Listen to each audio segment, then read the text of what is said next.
In this program, we are going to understand how to do the temperature conversion from degree Celsius to Fahrenheit or Fahrenheit to degree Celsius, and we are going to understand the use of eval function also.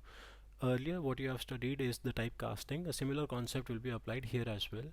So here on the comment you can see that a program to convert the given temperature in Celsius to Fahrenheit, like the value will be given in Celsius and it will be converted into Fahrenheit.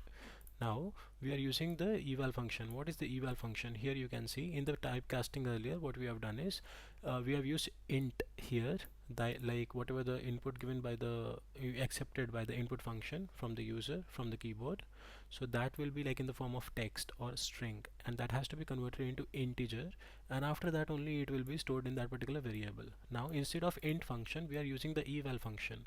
Now what is the eval function in Python that you need to see up over here? It says that Python eval function is a built-in function that allows to evaluate the expression as a string and return the integer as a value. So it is another way of typecasting, just like your integer.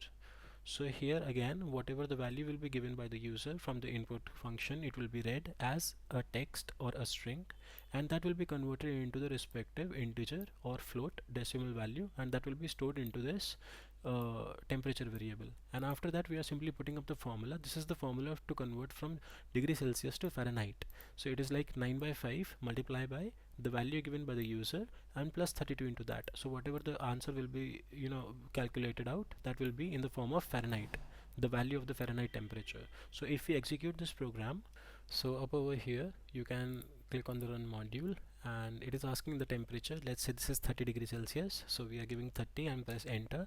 So this says the Fahrenheit value is 86, and if let's say the value is like in float, so again also it will work for us like 30.5, and it says like the Fahrenheit value is 86.9.